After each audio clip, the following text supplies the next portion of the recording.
Welcome to Tales from the Bridge. This is Marty. And this is Kevin. And this is Sam. And I'm Tristan. In this episode, we're talking about Semiosis by Sue Burke. We talked to Sue a few weeks ago, so go check out that episode if you haven't heard it yet. We start things off with some science fiction science fact, and be sure to stick around for some trivia at the end. Let's make our way over to the bridge.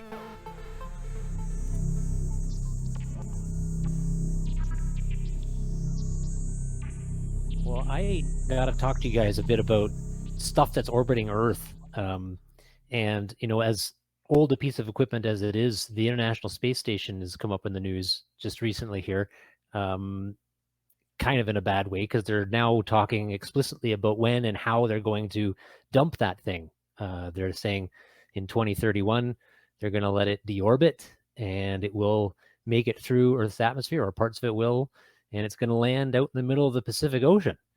And they've said specifically where it is, and they've gone out of their way to be very detailed about how this, 80-meter long behemoth is going to die. So I have a question. Do you guys think that's actually going to happen? Do you think they're going to deorbit the thing, or do you think something else is going to happen to it? No, I don't see why they would. Why would you take out something that has resource? I mean, the space station is a resource. There's steel, there's parts, whether they're obsolete or not, why wouldn't you use them for the next thing you're going to make out there? Or maybe it's in a kind of orbit that's hard to just grab. Yeah, is it a decaying orbit, or maybe it's not? They have to boost it. They have to boost it fairly regularly because it's in low Earth orbit. And I think, as I understand it, the challenge is that it's just big and expensive, and it's decaying. So there's some micro cracks in some of the components that some of the Russian cosmonauts are concerned are going to become a problem over the next little while without replacement. And so I think what they're saying is that they could devote money to other things. But this is what I'm thinking. Okay, so I'm sort of driving you guys down a path that may be wrong, but I think private interests are going to say, hey, wait a minute now, don't deorbit that thing. Don't let it crash into the Pacific. I think we can make money from this thing. We can use it as a jumping off point, or we can use it for space tourism, and we can fix it up, I think you're right. That'd be cool. I hope so. Yeah. It would be a waste. Yeah. Total waste. I'm a little confused. It's gonna make it to the ocean? Like, isn't it just gonna burn up? Or is Not it just all too of it. big to burn up? Too big, yeah, apparently. I mean, I think that's a really interesting one. Yeah, I think the analogy would be almost like buying a nuclear submarine. Because if you had a 40-year-old nuclear submarine, would you trust the reactor? And would you trust the pressure, the hull of it to hold the pressure out if you bring it down into the bottom of the ocean? A lot of people would be kind of like, I don't know if I really want to do that or not, especially with the these astronauts and cosmonauts saying that they question the rigidity of the hull for keeping air in, right? That's a frightening thing when you're in space.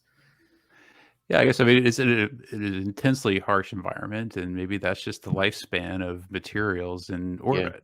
You got a certain amount of time, and then it's done, and there's nothing cheap about it, But it may also be a matter of the rest of our technology catching up to be able to, like, we have all this sci-fi, almost so many sci-fi tropes have, like, the salvage ship, right? The ship that goes around, scrappy little independent company that finds salvage in space and uses the good stuff, right, and sells it off. And that's probably possible. It's just we don't have the rest of the infrastructure yet, right? We don't have those salvage ships. We don't have, like, somebody that can run up there with a booster and strap it on, like, the part that they want, and then boost it into a higher orbit. Maybe that would be possible and doable. But we just don't have the space industry, right? Like, all the rest of the sort of supporting infrastructure and technology that it would take to be able to, like, take that thing apart for the valuable bits and move them where you need them. I think that part's probably pretty hard. If they need to be boosting it all the time just to keep it in an orbit with what it's got, maybe it just doesn't have the power to boost it further into, like, the orbit of a more useful, like, to put it into the Lagrange point where they're building the new one, right? Maybe they just don't have that, and it seems like probably a hard thing to do, to, like, bring bigger boosters to attach to the thing to bring it to where you want it.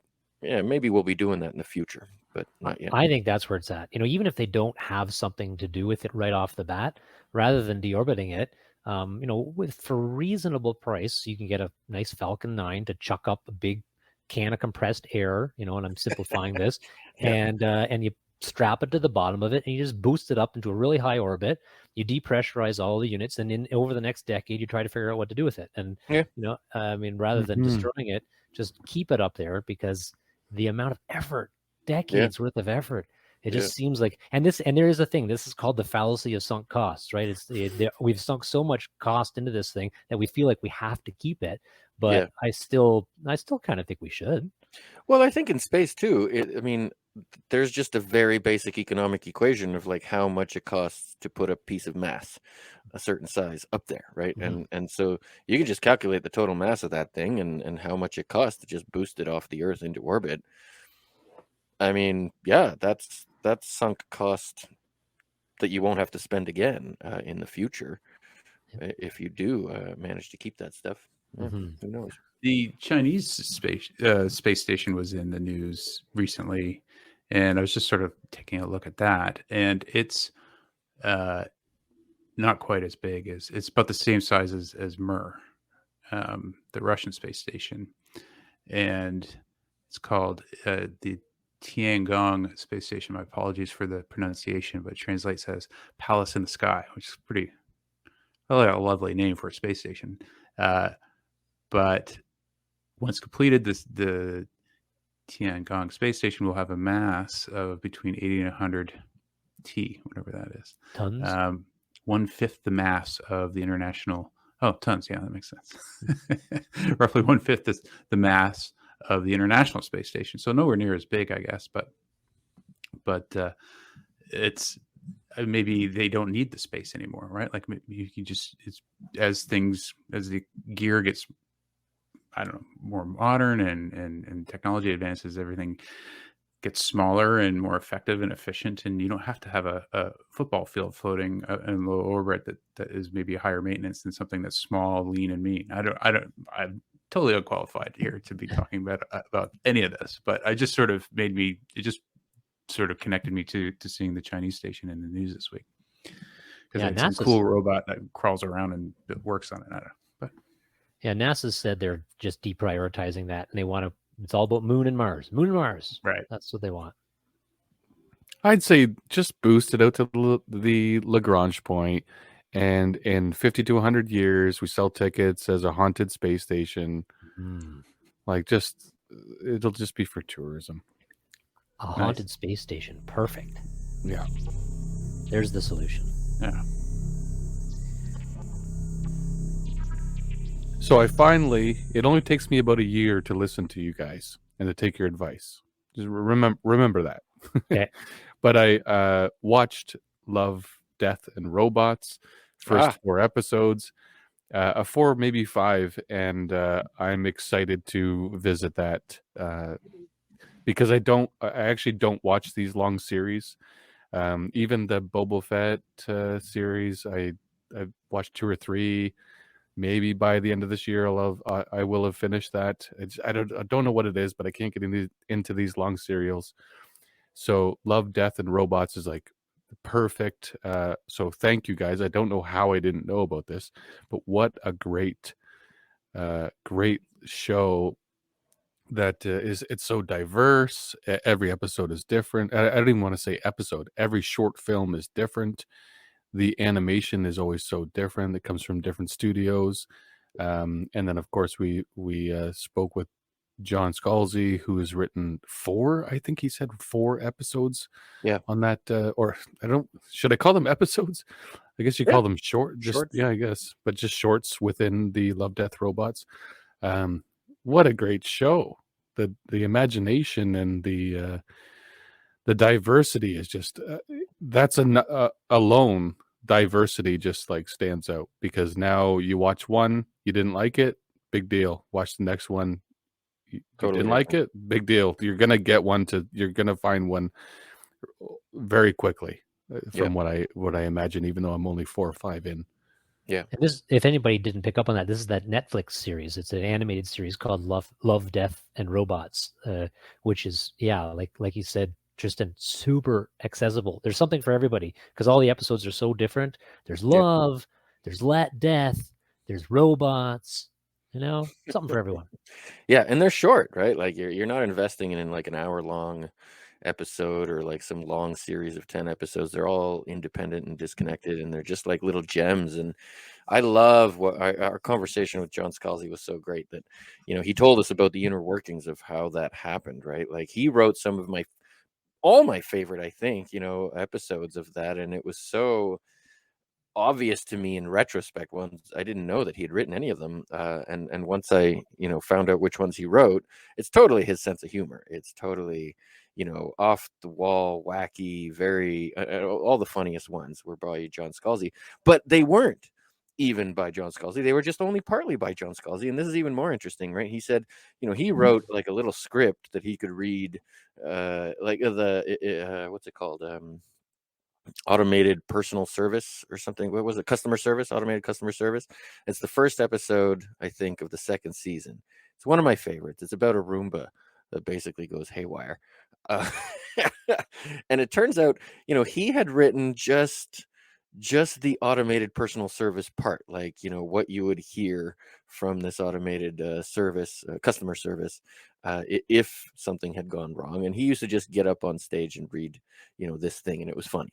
But then, that's just the seed. And then it goes to the rest of the production team, some animation studio, right? And these guys all get together and they filled in the characters. They made up the characters that are actually in there. They put in, the charm and the wit and a whole bunch of other things. So it was a great, for a 10-minute animated short, an amazing sort of class on everything that goes into making something like that, right? There's so many different parts to creative genius or creative, effort. And it was really cool. So yeah, it was great. And the yogurt episode, he wrote the yogurt episode. You'll know which one that is once you see it. Yeah, it's a peek into why there's like animated films have such long credits. Yeah, yeah, or any film. Yeah, I mean, yeah.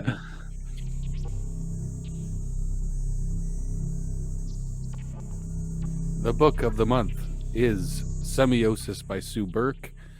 Marty had read this before all of us. Even before I even heard of it, I believe. It's Sue Burke's first book. And I believe the first time I heard about it would have been Adrian Tchaikovsky mentioning it. And then I believe David Brin mentioned this. Mm-hmm. And so it piqued my curiosity. And after reading what it's about, plants that can think and communicate on a different planet, wow, that's right up my alley. Let's try something new. Trying something new, I should say, is up my alley. I've never heard of a concept like this, so let's give it a go. And I thoroughly enjoyed this. It was really cool to read about characters that were generational. I liked how we got the story, so it made it bigger. We weren't just hearing about the crew of humans that just landed on Pax and their experiences. We got to hear about the crew that landed on Pax and the generation afterwards, and them creating a society, and then the children afterwards. But we also got to hear about the history as well, with them telling stories about their parents or the people that were important from the generations earlier. And then, of course, the most likable character is not human, which for some reason I'm really liking these days. And just to go back to Adrian Tchaikovsky, Children of Time, like I've never had a crush on a spider before, but I love Portia. Like he just does such a good job at anthropomorphizing the spiders in that book. And Sue Burke was completely successful in doing that with Steveland, the bamboo, or more specifically, what kind of bamboo, guys? Do you remember? Rainbow bamboo. Rainbow bamboo. Rainbow bamboo. And at first, I wasn't sure if I liked the character of Steveland, if he could be trusted. And it turns out, yeah, you can trust him, but what are his motives, and what does he consider right and wrong, and what is his ability to relate to humans even accurate to how we relate to ourselves, which was a great theme for me, which is a creature or a living thing, Steveland, who is plant-based, a rainbow bamboo, who's connected by some sort of, I mean, we don't get a great description of how Steveland thinks, but we know that there's connection through roots, and that the soil, he's constantly taking nutrients from the soil to think better, to grow, to understand more. And he kind of, and we say he because that's how we refer to him in the books. He even grows new parts of his plant body to adapt to us, to be able to hear us or to make sounds so we can hear him. But we talked with Sue, and she was just fantastic to talk to. She's a straight shooter. She answered all our questions really well. We were able to get into some deep conversations, and she gave us a good understanding of where she was coming from as an author with the Semiosis book. And I find it just quite impressive that this is her debut book, and she was able to do this so well. And also interesting because she's friends with Adrian Tchaikovsky, who has probably written my favorite book. So the relationship between the two authors and their books, I find intriguing, and I want to dig more into both of their work, because it seems to be aligned with the kind of adventure I want to go on. So I'm very excited to read Sue's work further. I hope you guys enjoyed it, and I want to hear what you think. Now, listen, I like this book. I liked Interference even better, probably. I totally agree with what you're saying about the ideas in this book and the interesting novelty, the novum, right, of an intelligent plant interfacing or interacting with humans. The only thing I want to warn people about, when I was reading it, sort of, I got about halfway and I was like, okay, this is all really interesting, but the writing is a little stiff. It's a little, stiff. I don't know how else to put it. And I read her bio and I was like, oh, she's a journalist. It's written like a journalist writing a science fiction book to me. I thought it's just a little bit too, like, here's a fact, here's another fact, here's what they said, here's what the other guy said.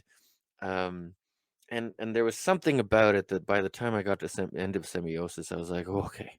I enjoyed it. It was great. The ideas were good, but it was a little, let's say, Asimovian, right? Like, where the writings are just a little bit drab. And then I started Interference, and again, it like swept me away. Lots of cool ideas. And again, about halfway in, I was like, now I'm having the same experience as I had in Semiosis halfway through. And what is that? And now I don't want to say in Interference, I had another insight. I was like, oh, the part of the problem here for me is that she's intentionally writing in stilted language, because her characters are either colonists, who have come to a new place, and they're generations and generations later, and their language, she's translating from like a language that has become simplified.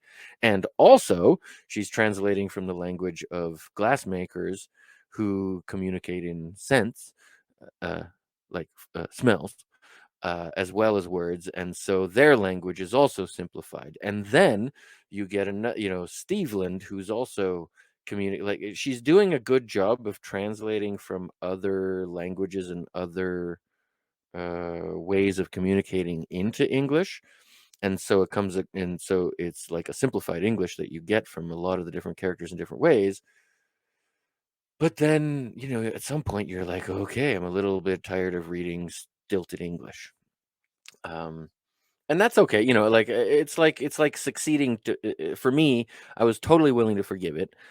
It just became a less enjoyable experience than it could have been. But I don't know how she could have gotten around that, right? Like, she's actually doing the job that she's supposed to be doing, of like demonstrating to you how these various different people and species and characters need to talk in order to sort of find this common ground of like simplified English.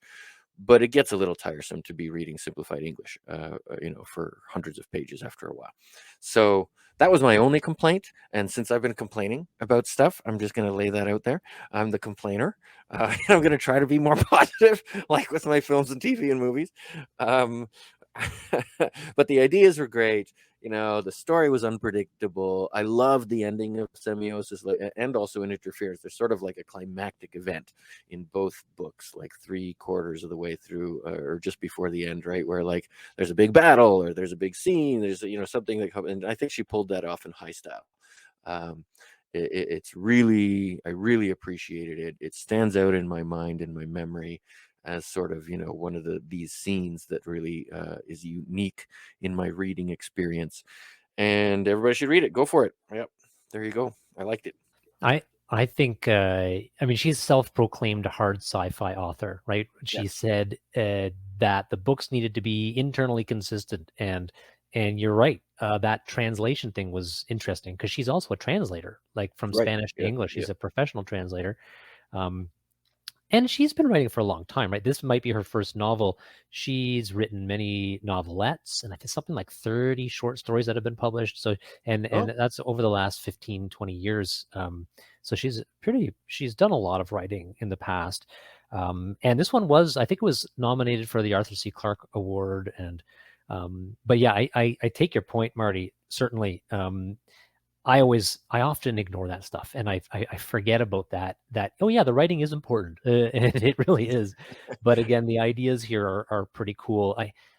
I thought her perspective around how this feral society, as you put it, can progress with a ton of technological background, but without a lot of technology. And she did a neat job of seeing what society could look like if it was intentionally designed around kind of a different approach. They called themselves the pacifists, right? So that alone is pretty noteworthy, that the name of their culture were the pacifists. And so they acted with empathy and with understanding in circumstances where we wouldn't have otherwise. Like think of when the glassmakers attacked their village.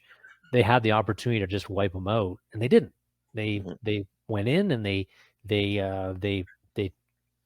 brought them into their fold and tried to ensure that they were able to integrate with them, because they knew that they would be stronger with them. Right. And so that obviously Sue is trying to write that in as an advantageous evolutionary process that could help humanity, I think.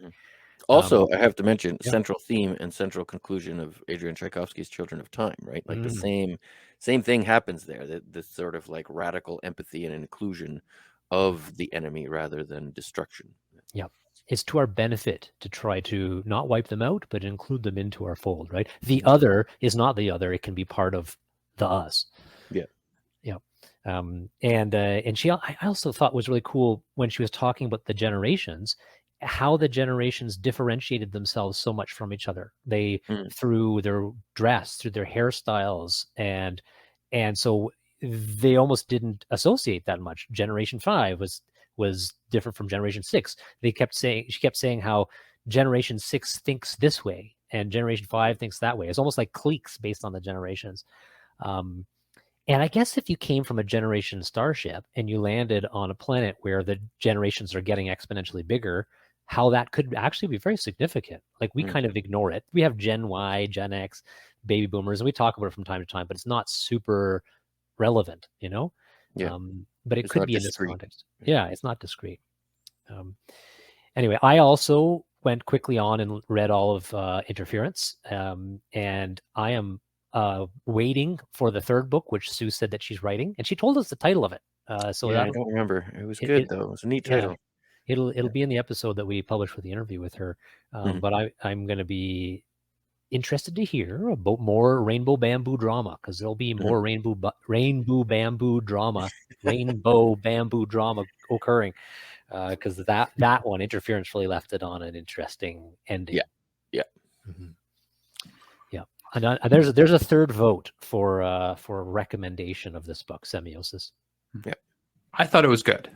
I wasn't blown away by it, but it was good. It was original, and I agree with I agree with you, Marty. It does come through in the writing style. It does feel a little bland and pragmatic at times, and it seems to lack a certain spark to it. And it was a bit of a slow start, but once it started going for me, I kind of clicked with it. And because it kind of has this, and maybe I'm the only one who feels this, I'm sure, but it sort of had a sort of Planet of the Apes sci-fi feel to me because of this sort of low tech world and low tech. I mean, everything's kind of low tech. It's very sort of, they're living off the land very much, and so for me, it kind of had that vibe to it, and I kind of dig that, and so that kind of I connected with that piece of it, and the idea of plant as a sentient life that can evolve, or plants that can evolve into sentience. I thought this was a great idea and totally new and original, and I hadn't seen it before, and so I appreciated it for those things. But yeah, the writing kept slowing me down, like the style slowed me down a bit. And you're right, she's writing a totally foreign language, what does a plant language sound like or come across? So I get that, but it made it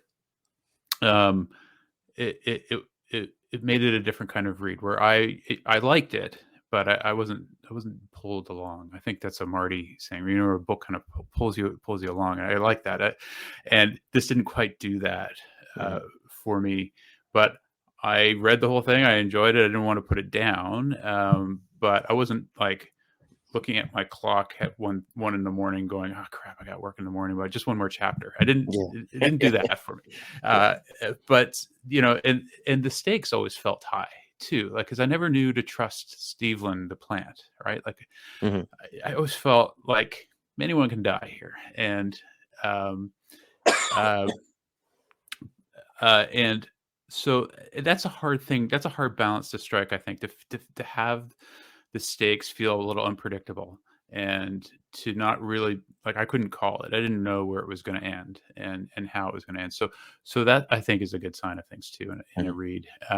So yeah, it was good. And that's sort of I'm having, there was things I liked about it, and there was things I was kind of okay with, like, and so that's what I'm struggling with, coming out very definitively on this. I kind of in this sort of gray area with this book where I enjoyed it. It was good. I'm not like running to read the second one, but I probably will, and then I'll read the third one as well. It's a series that I'll finish, but I'm not looking at publishing days to see when, so right.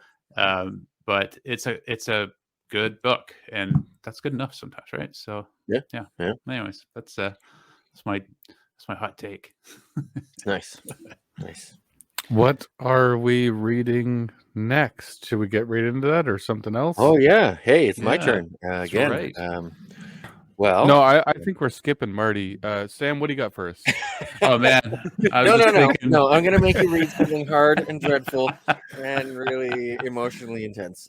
Sorry, too bad. No, I had a comic book lined up for you. It was gonna be taking 20 minutes. We are going to read Octavia Butler because it's about time we did. So it's certainly one of her most famous books, called The Parable of the Sower. Now, Octavia Butler wrote this in 1996.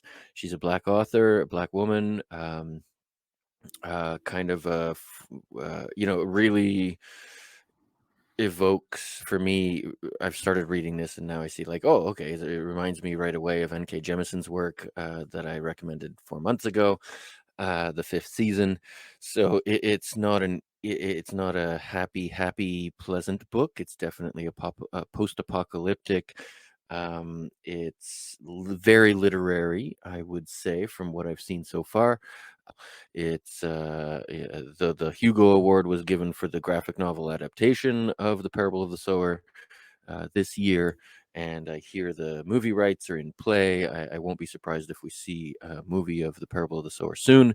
And it's a, I don't know if it's trilogy. It certainly has a sequel called Parable of the Talents, which I'm looking forward to reading as well. So let's do it. Let's get into Octavia Butler, and I think it's an important cultural icon of science fiction that we are all starting to appreciate more and more, and I think it's going to expand our horizons. Yeah, I'm excited. This will be great. I have to admit, I'm into it, and it's I'm looking forward to talking about it. Awesome. Yeah. Me too. Yeah, this is can you defeat the evil Power Master? The evil Power Master will destroy the galaxy, but not if you and your friends can stop him. Make risky choices, collect bizarre data, and face mortal challenges, all to save the Laconian system from doom. Play again and again to uncover more secrets and more exciting endings. So this goes to one of you three. Oh. And the theme for this week, in an effort to promote our new Facebook group for Tales from the Bridge, is based on postings over the past couple of weeks that have gone up in the Tales from the Bridge Facebook page. So, good one. Cool. We're going to test how closely you've been paying attention to all the cheap sharing that I've been doing on the page. Question number 1. At which specific Lagrange point did the James Webb Telescope arrive at? L2. Oh, Kevin. Dude, Kevin. one there. All right. I know my Lagrange points. Nice, Kevin. Yes, well done. One. All right. Question number 2. How old is the oldest computer ever discovered? Hint, this was on a shipwreck recently. I'm going to say 3,200 years ago.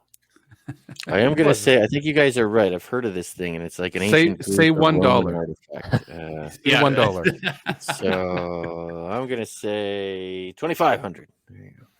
I'm going to say 28 now, just to go in between what I was saying. And I'm going to aim low. I'm going to go 23. Yeah. All right. And Marty, is this we're closest without going over, or can we go over? You can go over. Okay. It's not totally Price is Right here. And Marty gets that one. So it's 2,000 years old. Dang it. Boom. All right. 2,000. Yeah. Can you tell us more about it, Sam? I only vaguely remember what this thing is. It's like some kind of astrolabe, right? Or something like that. Yeah. So considered the world's first analog computer, this marvel of ancient engineering used dozens of bronze gears to predict the positions of the moon, sun, and 5 planets, as well as the timing of solar and lunar eclipses. Divers discovered this Antikythera mechanism, I'm pronouncing that totally wrong, while exploring a Roman-era shipwreck in 1901, but the ancient computer was in far from pristine condition. Only about a third of it survived its 2,000 years underwater. They found it on a boat. They're probably using it for navigation, right? All right, question number 3. Scientists recently found evidence of a multi-dimensional universe. Where did they find it? In the mind. That's right. Brain. 11 dimensions, apparently. I didn't really quite understand that article, to be honest. It's super weird. But I guess they must have Now, I did a PhD on principal component analysis. So this is where you just take a bunch of data and you chop it up into the different dimensions that cover the most, that span the largest differences, I guess you could say, along different dimensions. So you sort of create dimensions by chopping up data and correlating it along different directions. There was talk of Aoumuamua, and I'm probably pronouncing that wrong. I'm on a roll today. This was the Oumuamua, something like that. Yeah. And they arrived at a number of how long it would take to catch up with it. Does anyone remember? 22 years. I got a 22 because we're back into the prices right here. Yeah. Oh, man. Just like that. But we can go over. You can go over. Oh, that's not exactly the right answer? No, okay, so we're taking so Kevin's saying 22. Marty, you want to go, or? I'm going to say 200. 200 for Marty. Where are you at, Tristan? We got 200 and then 22. Wouldn't it be logical to just go in the middle of that? Probably, yeah. You're right. I'm gonna say April the 27th. No, I'm just kidding. I'll say 110. Kevin is the closest. Ooh, 26 yeah. years. 26. 26 years. Yeah. 26. Oh, Okay, good. nice. Mm. All right, Kevin and Marty, you're tied. Wow. Yep, I'm We out of are? the game, I thought we but had one. you too. All right. Scientists recently got a peek at the terrain of a nearby planet for the first time. Which planet was it? Venus. No. Darn. The terrain of a nearby planet for the Mhm. first time recently.